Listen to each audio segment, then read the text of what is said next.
The digital point of sale. Svenja Scholl has been project consultant with Mittelstand 4.0 Competence Center since 2019 at the Federal Ministry of Economic Affairs and Energy at the EFH Cologne. There, she's been working on digitalization, and she will be able to give some of this information here during this talk. Have fun.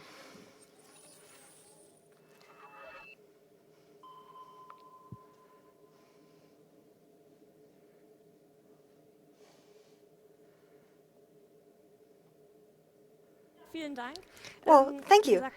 Hi, my name is Svenja Scholl. I am the project consultant at Mittelstand 4.0 Competence Center for Retail. And today I'm going to tell you about digitalization and the point of sale. Why it is so important? The digitalization at point of sale is very closely intertwined with the changes that are going through retail today. And that's why we want to present this topic today. How can we make stationary brick-and-mortar retail ready for digitalization? We are going to start with the current challenges that retailers have to face, or what the changes are that they have to face. On the one hand, we have growing customer needs. That means that digitalization is the cause for the fact that customers have ever higher demands and their needs are growing when it comes to retail and shopping, meaning that this is changing the game in many, many different ways. One of the additional challenges that the retailers have to face is customer disloyalty. That means that it is increasingly difficult, it's becoming increasingly difficult to retain customers because they always look for the best offer and have the tools to do so. And they can search for different possibilities, choose the one that suits them best, and compare them. And they don't only look at one company, they look at a variety of companies. The next point is that they have more information channels and the competition is becoming stronger and there's more competition out there. Because you now not only have to compete with other brick-and-mortar stores and retailers, but also with pure online players and marketplaces. So that is another focus that retailers should keep their eye on. And especially those retailers who have traditionally had brick-and-mortar stores, they need to get on the bandwagon when it comes to digitalization.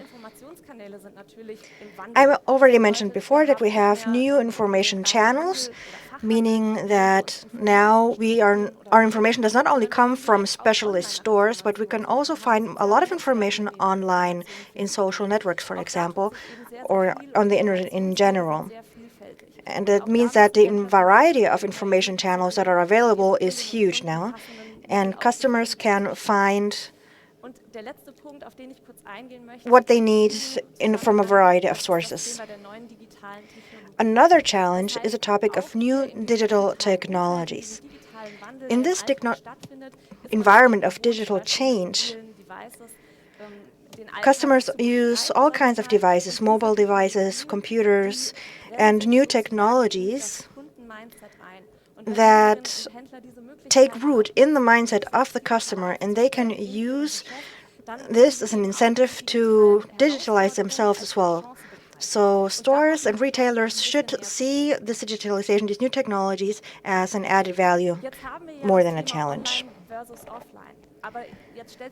Now we're going to talk about online versus offline, but is it really are there really two opposites, or are they two sides of the same coin? Customers have different requirements for the different retailers, whether they are online or offline. At the EFH Cologne, we made a survey. We asked the consumers what their demands are for retail. And they strongly agreed to the statement that they expect that shopping offline is as convenient and comfortable as shopping online, meaning that all the comfort and the advantages that they have from the online business, they expect that to be in the offline business as well, and they want offline businesses to bridge that gap and to catch up. They want them to be able to solve the problems of the customers. And yes, digital technologies, they are a novelty, they are shiny, they're new, they're interesting, and they're very attractive. But as a retailer, you should not fall into that trap of saying that you're just going to take any technology that looks pretty and nice and just put it in the store without a plan, and it's going to be a no-brainer. Customers are going to come flocking in on their own. Remember what Steve Jobs said. He said that we have to start with the customer experience and then work back to the technology. That means that technology is not a no-brainer, but it is something that can solve your problems. It can solve problems. It can find solutions. It can expedite experiences. So that's why you should have to look what is the customer experience that you want to offer to the customers and then use the technology to achieve that customer experience. Why is digital technology so important in the first place, and how can you deal with this as an employee at a brick-and-mortar retail store? Digital technologies can also be used in the active sales transaction. When you talk to your customers in the store, you can make that information available that they would expect from an online store. So actually, that's one of the expectations. If the customers come to a specialized store, they have the expectation that they will have even more information and will have better counseling, better consulting from the salesperson than they would find on their own.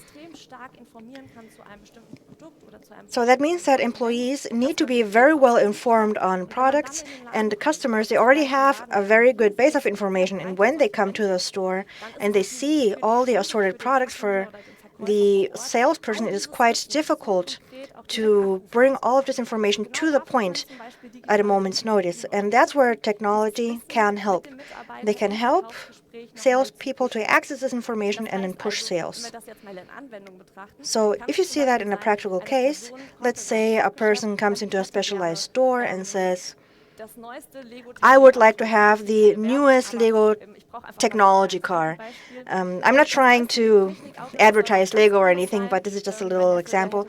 For example, the customer comes in and he says that my nephew, he's a huge fan of Lego cars, and I looked online that they have various possibilities, and I'd like to hear your advice on what would be a good fit for my nephew. And then the salesperson will come in and say, okay, we have different models, different varieties of cars. But now we have these three products that we've narrowed down, and the customer wants to know what differences are between these three products, which is better, which is worse, which has advantages. And this example, you can transpose it to any other product, to tablets, to smartphones, anything that you would like to buy. The customers already come with a good base of information, and when they get to the store, they want the salesperson or the employee working at the store to help them choose from between 2 or 3 choices that they narrow down to. So these employees are not redundant, but they can offer an additional service to the customers when it comes to information. This is one of the possibilities of how things could go in retail.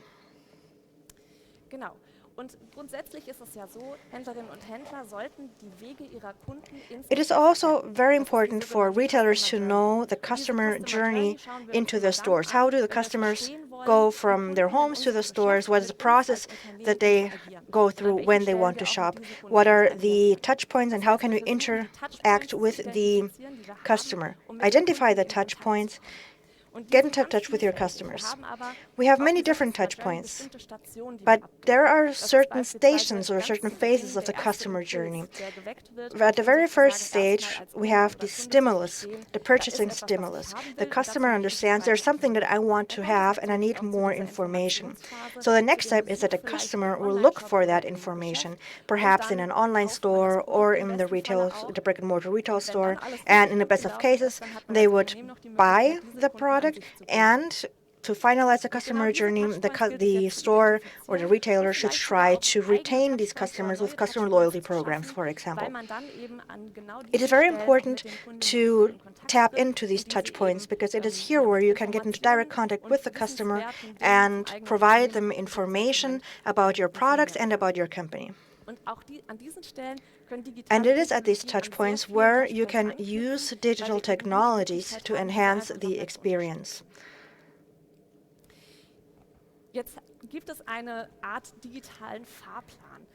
You could say that there is something like a digital roadmap. There's a certain process of how you can implement digital technologies at a stationary point of sale. At the very beginning, as a retailer, you should ask yourselves, what is my current status? Where am I at right now? Should I prioritize bringing in all kinds of technologies, or should I prioritize on other aspects of my retail store in order to lead to a better implementation of digital technologies? So not all technologies are suitable, but what you definitely need is you need to have a very good ERP system or a product management system. That is the basis of the so-called digitalization pyramid that will allow you to build upon that to digitalize your store. You will feel the effects further up when you go further up the pyramid. We see that we have different stages that we will also be discussing during this presentation that are very important for retailers to understand. That digitalization is much more than this one little building block. It's several building blocks that you have to take into account, and they need to interlock as well. And we've been talking about this process of how you implement digital technologies in your retail, and it is not a one-way street. You start by setting your goals. What is it what you want to achieve by introducing this digital solution or digital technology? What is the result that you want for it? How should it benefit the customers? How should it benefit our employees? These are all questions that you have to make to be able to decide and to prioritize which equipment or which technologies are right for you. You also have little digital helpers that can address very specific problems, for example. In the second step, you're going to sit down and do some planning. You need to figure out what the prerequisites are in order to be able to implement these digital solutions. Are my employees open to digital transformation? Will they accept these new technologies? Will they be willing to learn about them so they can use them? And at the beginning, we're going to start with few technological solutions just to see how things are going. And after you have been implemented them, you want to check the impact. And if the impact was good, if you see that it has brought you closer to your goal, then you can see, okay, we can go on to the next step. So you start kind of like with a soft launch where you're just going to test the waters. You're just going to see how it works out, if it's good for you, if it's good for employees.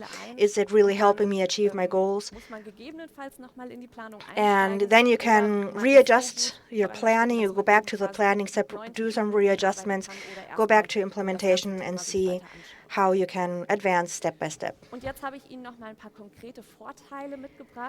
Now I'm going to present a couple of very specific benefits that digital technologies can have on retail.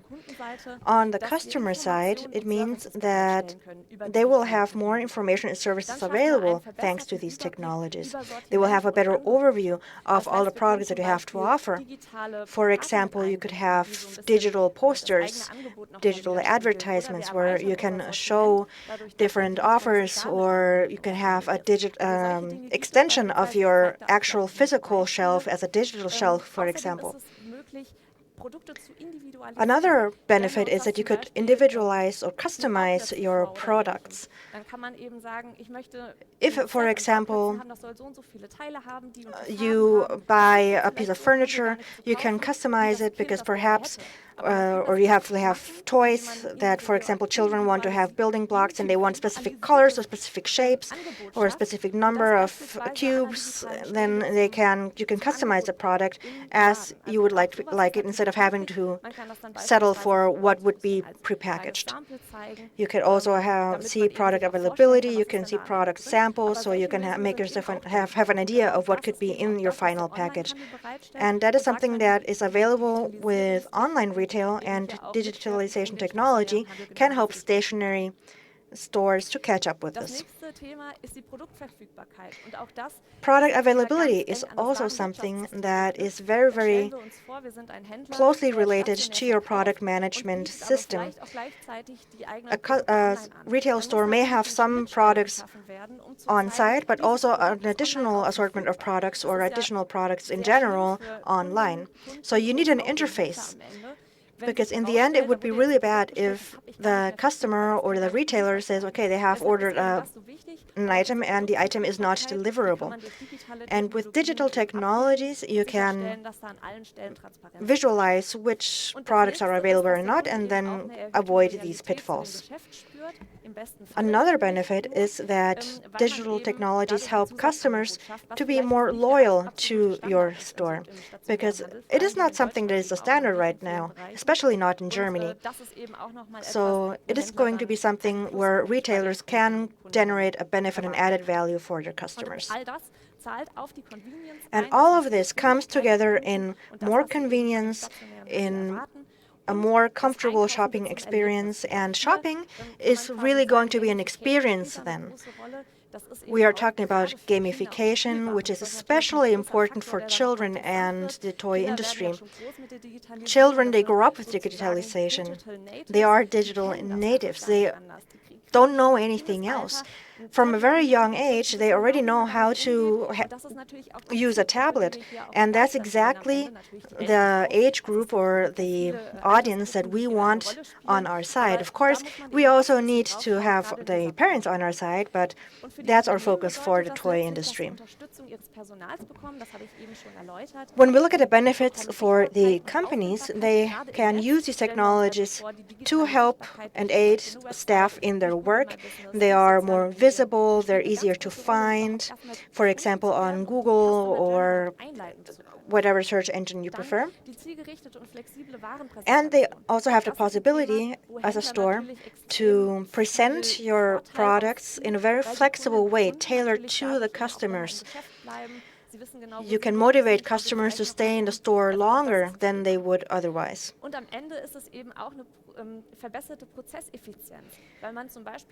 Digital technologies also makes your processes more efficient. If the warehouse knows that an X number of products is available and so many orders are coming in, they can not only cooperate better or dovetail their processes better with customers in the stores, but also in the warehouse, meaning that digital technologies are in a very effective way of making your processes more efficient.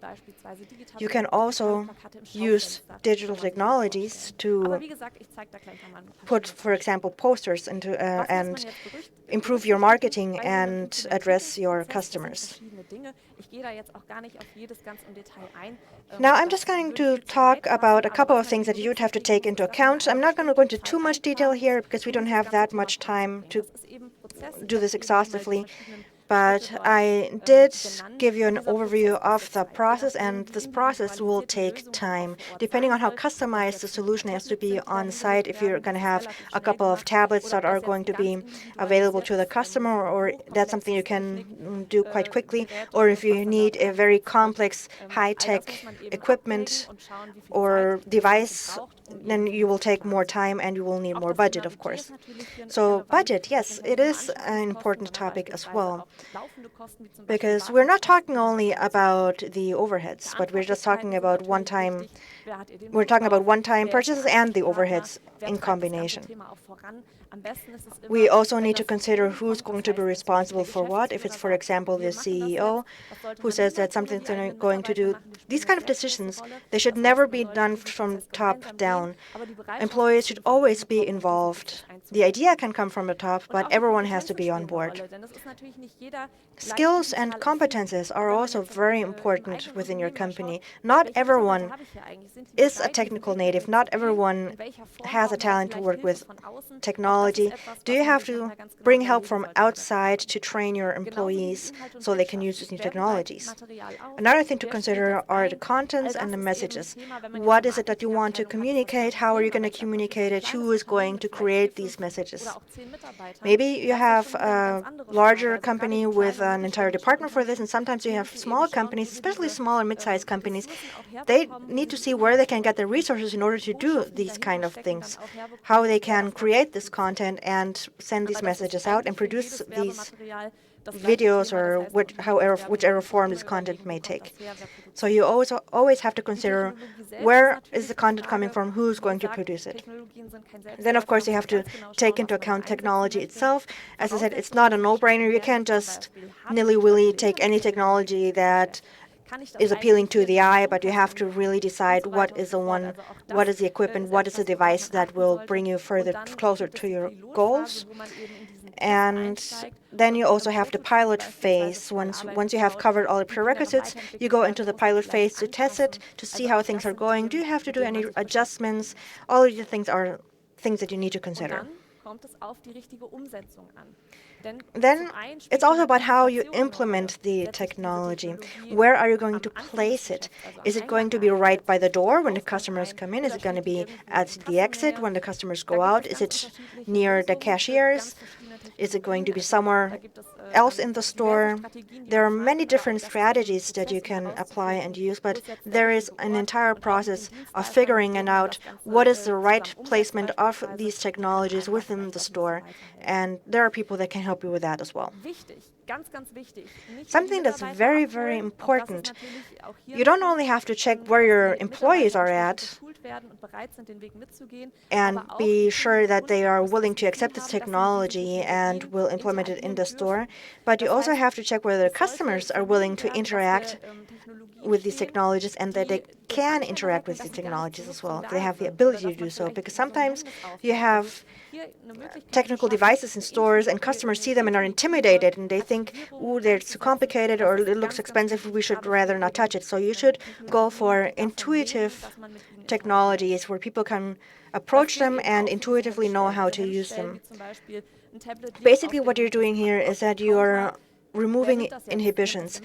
If there's a tablet lying around, the customer may not know whether it's something they can just grab and use, or if that's something that only the employee is allowed to use. So you should remove inhibitions and clearly communicate what they can use and what they cannot use. And then there are, of course, other topics that you should not forget that are a bit of a nuisance, but are very important when it comes to technologies. For example, fire safety, system security, and data security.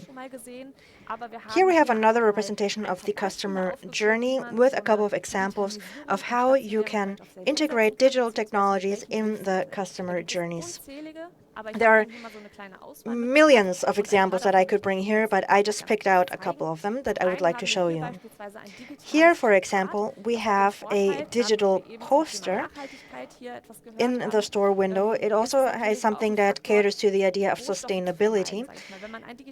If you have one digital poster that you can use for several years, you don't have to be printing posters time and time again for every different campaign, and you can easily adjust the content that is shown and displayed on this poster, on this screen, according to the time of the day, the time of the year, the campaign, or any trends that are currently coming up. Then you also have the topic of visibility. It is not technology per se, but you can transfer the online channel to the stationary channel, and it is very important to be able to do this transfer of information from the online channel to the stationary retail store. And if you look at the red arrow on top, that is the arrow that is very important for retailers, because over 80% of customers, they get their information online, but they do their shopping on site. So that's why it's important to transfer this information from the online world to the offline world to be able to have a consistent image, a consistent offer. Another example I'd like to show you is this store here, where you have a live chat and digital price tags. This is a photography specialist shop in Düsseldorf, Foto Koch. And it is a possibility of digitizing the price tags, and that gives you the flexibility of bringing different kinds of offers. If, for example, towards the end of the day, you want to offer a discount for certain products, you'd only have to push a little button, and then suddenly all the products that you wanted to have a discount will have a 10% discount, and you don't have any employees wasting time printing and sticking on new labels on the products. So that is something that makes many processes on-site much easier. Live chat is also something that is very beneficial for the customer journey, where you can talk to the customers and communicate with the customers via your online shop or your website, even after hours, where the customer can does some research, and he has this live chat and feels that they are being taken care of. There's someone there they can talk to. They can have an active source of information. It's not like they go on a website and they passively read the information that's there, but a well-working live chat function is a good advantage because they feel taken care of. I had also briefly mentioned digital signage outside when you had, for example, the posters on the store front window, but you can also use digital signage in the store itself. You can use it to create atmosphere. You can create a specific atmosphere within the store or present information on the specific products. What I think is quite interesting and exciting is the possibility of offering customers a multi-sensory shopping experience.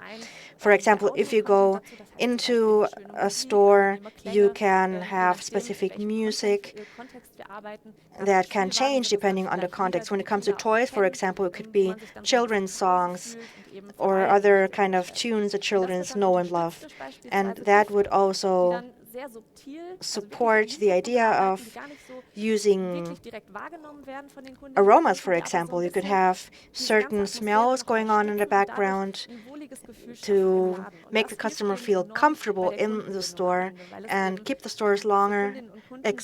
customers in the store longer, and also that will add to the probability of retaining the customers as well when you speak to all of the senses.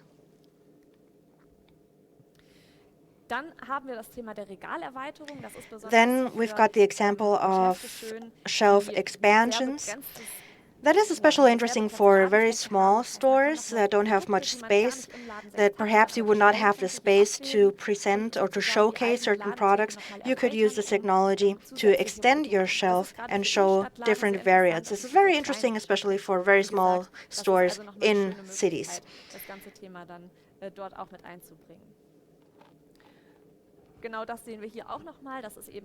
Here's another example of shelf extensions, and in this case we have the showroom in white. We have a white box in our showroom for our competence center. We have a Paternoster shelf. Well, we don't have it anymore, but it was a very nice solution where we were able to show how you can digitalize and integrate, how you can integrate your tangible furniture into the digitalization.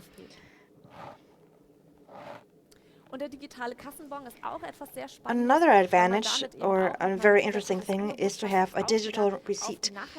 That is also something that will help your store be more sustainable. You don't have to print paper receipts anymore, but you can give the customers a QR code where they can scan it and they have all the details to their basket and to what they bought and to their purchase. So that also is a good way of keeping stock of your inventory, what was sold, etc. Another very important aspect or an important idea is having a feedback terminal where you can evaluate what have you been doing well in your store, what do customers like, what do they dislike, what are the expectations. So if you have a feedback terminal, you can actively ask the customers how their experience was in their store, whether they like being at your store. And that's an incredible source of information. You can learn a lot from that, and you can use that to further develop your strategies. And all of these things go hand in hand with social media. Social media is there to increase your digital visibility and is a support to the digitalization of your company. It is something that you should think about and deal with. We will have a presentation on TikTok later on this week, and so we will be seeing each other. I would be really happy to see you here. Well, I'm not going to see you here, but I would be happy for you guys to tune in later on as well. So as you can see, we have many different digital technologies, digital possibilities that are available. So my advice to you is be open for change and trust digital solutions, but remember that they are not self-perpetuating. They're not no-brainers where you don't have to put any work into them afterwards. And don't be afraid of trying things out. Remember that you have to work on the digital solutions actively. You need to plan them well, and if you plan them well, things are going to go very well for you. And as my last piece of advice for you today is that you should also get some feedback from your customers and from your employees. Do some evaluations, check whether customers are how the customers are reacting to the products, how you're presenting them, how they react to the possibility of interacting with a tablet, for example. And with this, I am at the end of my presentation, and you can always turn to the Mittelstand 4.0 Competence Center for Retail, where you can get some further information. All of this information is free. All of these resources are free. We also have resources on climate protection.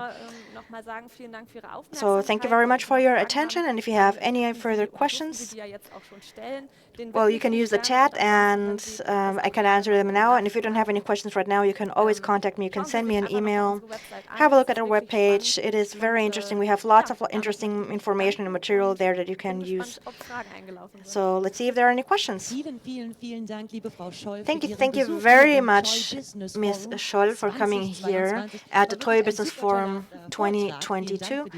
It was a very interesting presentation, a very interesting talk. Thank you very much. We do have a question. I'm sure there are many other questions. I mean, of course, you have delivered a lot of information here, but I'm quite sure this is a quite interesting topic for many people out there. What is the minimum size of a store for digital technologies to make sense? And this question comes from Horacio Vargas Murandi. That is a very interesting question. You cannot really say that the store has to have a minimum size. It really depends on what technology you could imagine using.